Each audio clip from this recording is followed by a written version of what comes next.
Hello my friends, and let's go straight to the front lines. Let's zoom into the Bakhmut, the hottest spot for now, and enemy has the advantage inside the city, simply because they took more ground than Ukrainian forces are able to withstand for the current conditions. Understand me right, we have lots of the forces near to the Bakhmut. According to the Wagners information, we collected around 80,000 soldiers around this area, but we used just few of them because it doesn't matter if you send even 100,000 soldiers in this small area, still they will not have advantage over the enemy side.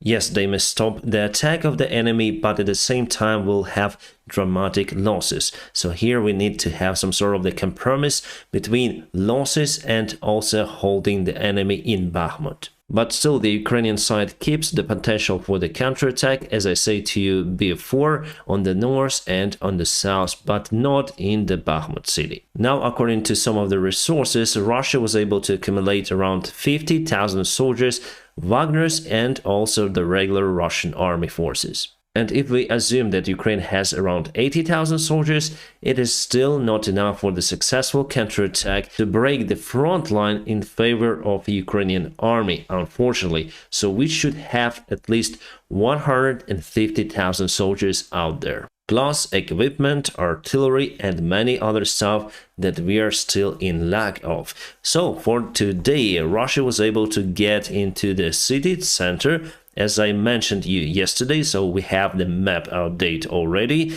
and just gonna show you the timeline. So it was yesterday and it is today, and yes, it's kind of the bad, but also it's bad for the offensive forces, for the Wagner soldiers, because they have tremendous losses inside the Bakhmut city. Ukrainian forces resist, but a little bit change the position towards the western side of the city around here. Still, there are some buildings in the city center that could be used by Ukrainians to resist, and that is what they are doing right now. On the north side, Russia claimed that they've took this factory under their control.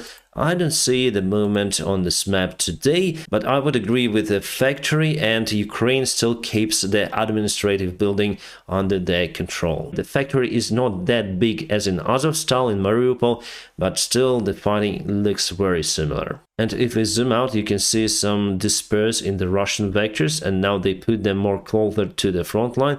Probably they want to assault on the north over here to encircle the Chasiv Yar altogether with this area, but I think it's an impossible task for them. As you can see, they may push us little by little and even can take the city or partially take the city, but for the encirclement, no, they are out of the resources. And we have some sort of the good news out there in Bilohorivka. It's been confirmed that Ukraine pushed a little over here as compared to what it was before. If we go on a timeline, it was like that.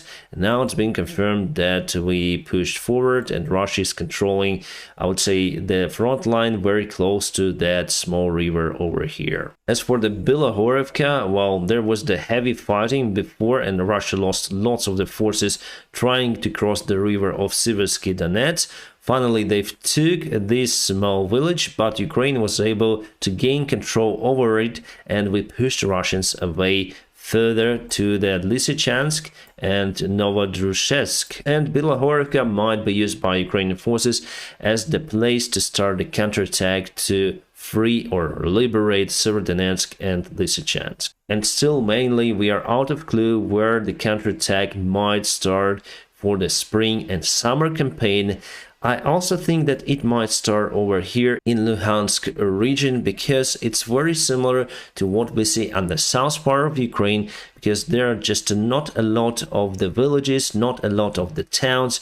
Basically, it's the free land, flat ground, many fields, and it could be one of the best places to break through the Russian defense lines. But unfortunately, this place is very close to the Russian border, and it has lots of the connections with the Russian control territory, with the Russia itself, let's say. Plus, Russia may send some extra forces from Bakhmut direction, for example, or from Donbass, from Avdiivka, to close the way for Ukrainian counterattack to enter this territory of the self-proclaimed republics. And now what Russians are doing, they're trying to get some of the ground towards Liman city, or Liman town is fair to say, because it's not huge. So it was yesterday and it is today. It's been confirmed that they've took this field under their control near to the Torsk village that is taken by Ukrainian side. Actually, Russians report, I remember 1 month ago, that they've already took Torsk, but no, it's under Ukraine. As for Avdiivka, the other hot spot on the front lines, Russia has just a slight movement over here compared to yesterday. Just a couple of 100 meters across this road. It will not change the picture for Avdiivka itself, and we continue to resist over here. And as for Avdiivka, I don't see any scenario how Russia might encircle this territory, because they are not moving from the north and mostly concentrating their forces on the south, but still unable to break through the Ukrainian defense. And we created the layers of defense. So first one here, the second one here, here, and yes, they were able to break through many, but still they're unable to move forward very fast. And here is their movement since the beginning of the war. This hub and also this one, it's their movement for 1 year. And let's check the distance over here, how many kilometers they were able to occupy. A little bit more than 7 kilometers. That's around 5 miles. So to occupy all of the Ukraine, they need 200 years if they will keep this pace. So I wouldn't say that they're really attacking over here. They are scrolling with severe losses. And for Ukraine, this situation is awesome because we cause our enemies severe losses.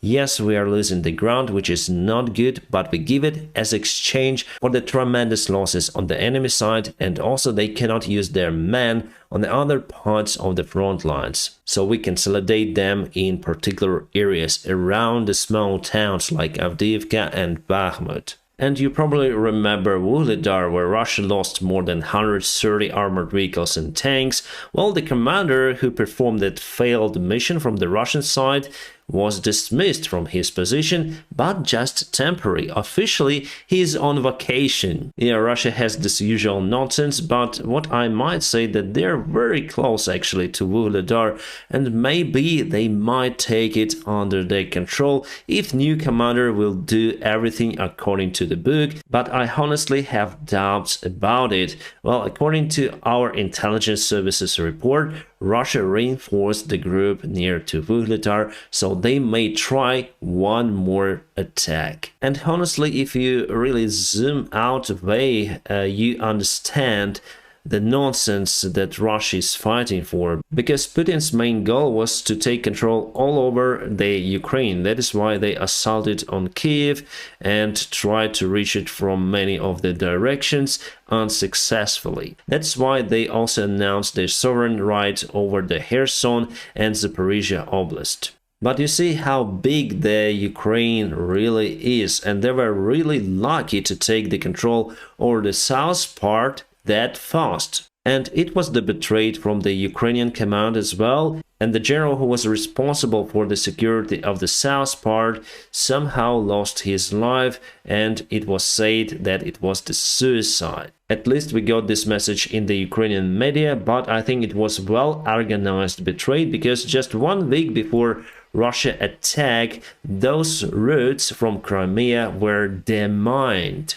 And speaking about Mariupol, the fortress of Azov soldiers and Azovstal, some of the defense lines were buried down and destroyed by the strange group of the people that got the order from the local mayor. The mayor of the city simply said that the war is impossible and it's time to get rid of the defense lines. Strangely, I don't see the huge investigation on those actions, but nevertheless, we have the support from our Western countries, and I'm sure they're gonna dig down and find the truth. We have what we have right now, and our army fights as never before, and for sure, in the future, we'll see the counterattack. So, my friends, in the comment sections, you may tell me where it's going to happen.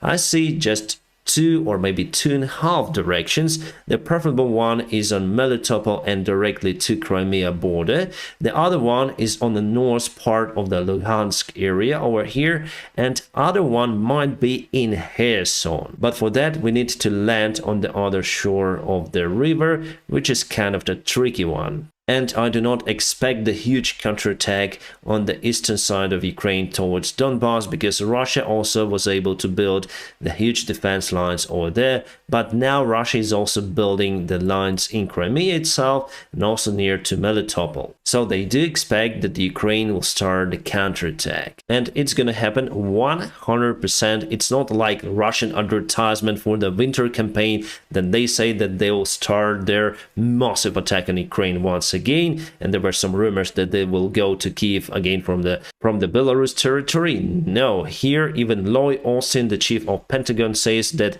Ukraine has very good chances for the successful counteroffensive. So there's no question whether this counteroffensive will start or not. It will, and also has the chances to be successful. So what does the successful counterattack means? It's not just taking the ground. The ground is not our priority. The main thing is to break through the Russian defense lines as the avalanche, causing it to collapse. And for this main strike, we're gonna need lots of the tanks. That is why we obtained the majority of the tanks already, Leopard 2 and Challenger 2 tanks. And right after this main strike, we'll have light armored vehicles that will encircle the Russian positions and cause them to surrender or just eliminate them. We need to cause the Russian side losses, and it should be very fast counterattack. It's not going to be the same as we see right now. Then Russia pushes the Ukrainian side over and over again with severe losses. We cannot afford to lose many men. First of all, because we are a totally different country and we respect human lives. And the other thing, that we don't have that resource as Russia if we speak about the population. And here Lloyd Austin says openly that Russian forces are concentrated in Donbass, so they're very busy over there and mostly exhausted. And Ukraine now simply keeps the resources for the future counterattack. He says that currently Ukraine already has a significant advantage over the Russian army, but we are not using our resources fully. But the successful counteroffensive is only possible if all conditions are met, and the weather is one of that condition. It should be good and dry. Russia already messed up with the weather. Then they started the major assault on Ukraine on 24th of February because their forces were locked on the roads. It's better not to use the wet season if you plan this massive scale invasion, because your forces might just bog down. And those were easy targets for our artillery and aviation. And we learned on our enemy's mistakes, so we would attack, I think, just right now, but it's better to wait for the better circumstances or better weather. One more drone crashed near to Moscow this time. Yes, it's very close. And you see what's written on a wing. It's Slava Ukraini. And about the drone itself, I don't think it's the serial production or something. It's the amateur build based on the quality of those materials. Maybe it's the light RC controlled airplane, not more than that. Kind of the interesting news about the TikTok and the ammunition makers. Yes, they might be connected. The ammunition makers have the factories, and they're usually based in the cities or in the towns with limited electricity facilities. And apparently, somehow, TikTok created the hub services very close to those factories, and now then the factories wants to increase the production of the shells and other ammunition to supply them to Ukraine.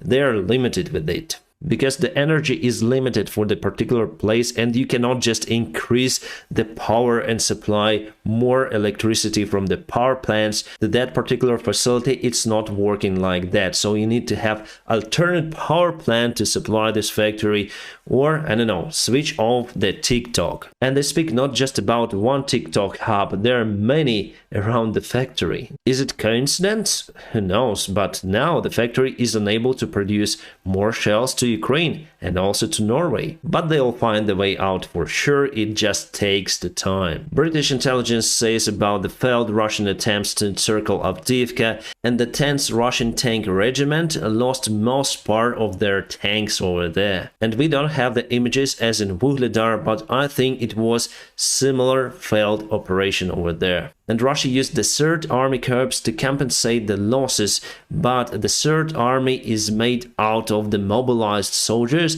who were not long time ago civilians, and they have the low discipline and are basically limited in combat effectiveness. That is why Ukraine was able to move them out to the borders with the self-proclaimed DPR. However, as you saw from our map review, Russia gained some sort of the fields and other small villages under their control, which is not that great for the 2nd Army in the world. And while I'm recording this video, the shooting was reported in Chechnya, the occupied Russian territory, and honestly, the independent Inchkeria. So someone filmed on the phone some of the shooting, but I cannot show you it on YouTube, my friends. Unfortunately, I will post it on my Telegram channel, and to join my Telegram channel, please go to the video description just below where you can find the link to it. Well, the more they get unstable, the better it is for Ukraine. Sad news, the Ukrainian pilot and commander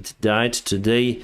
I think he was flying MiG-29, as we see from this picture. His name was Denis Kerluk, and we don't have any details about what happened to him particularly. We only know that he died performing the military mission. He was a very experienced pilot and got dozens of real fighting flights since the beginning of this war. Rest in peace, hero. Portugal sent the Leopard 2 tanks to Ukraine, and not just Leopard 2 tanks, but the A6 modification, which is one of the best out there. Well, the best one is A7, but mainly Ukrainian side got A4 modification. And before, Russians said that we'll never have even A5 modification, but Germany and Portugal supported us with A6.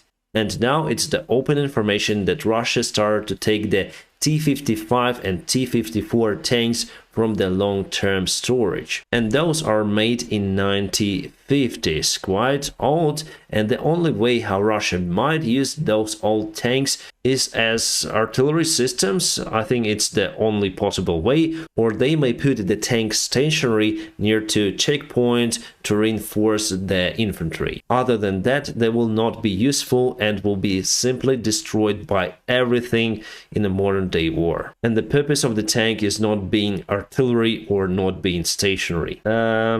Okay, what is that? Well, clearly it is a Photoshop. This tank is not real, even though it's the Challenger 2. There are no shadows over here, the lights are yeah, it's the Photoshop 100%. And actually it's very funny. So you may find this armor on the Russian tanks, sometimes contact 1, sometimes contact 5, depends on modification. But on the NATO tanks it's different. It's usually built into the armor of the tank, and it's not that ugly. And on many of the tanks it doesn't even exist because it doesn't work against the modern day shells. Well, counting that Russia uses the modern-day shells or the weaponry in their army just occasionally, maybe it's the good tuning for the Challenger 2 or Leopard 2 tanks. But it looks really ugly. What I like here, by the way, is the defense of this forward part, because it's kind of the weak spot of the Challenger 2.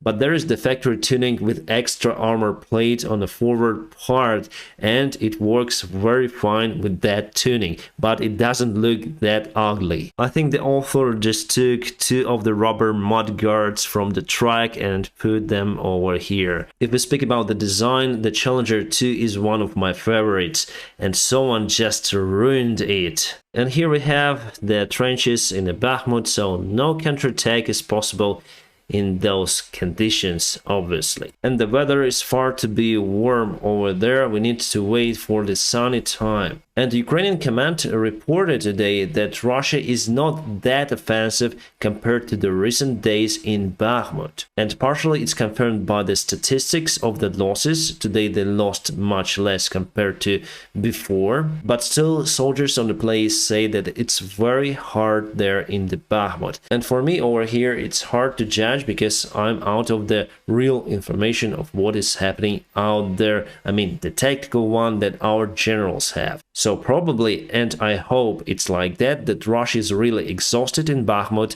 Wagners used most of their forces and now perform less attacks on the city. And it's very hard for our soldiers, but still there should be the place for the humor, otherwise you just can go mad. That's why our soldiers are filming some sort of the TikToks from their positions. For example, this one with the beaver. You see how our guy just grabbed the beaver on the tail. And you may say that it's not a good behavior with that animal, but the animal just occupied the trench that our soldiers digged for themselves, not for this beaver. So what will happen after the soldier releases the beaver? The beaver just goes into what he thinks is his home.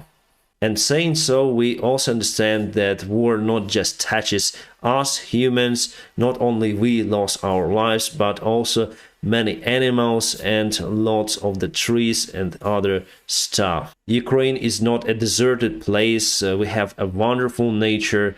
We have lots of the forests, trees, and animals that were devastated because of the Russian aggression. Yeah, I simply cannot finish on a positive note. And now, my friends, just press the like to this video, and also if you want to support my job, there are some of the links in the video description below. And please, you may also join the Patreon or the sponsorship on my channel, where you can get the access for my podcasts and regular streams on my private Telegram channel. My friends, I wish you all a peaceful sky wherever you are, and have a great time.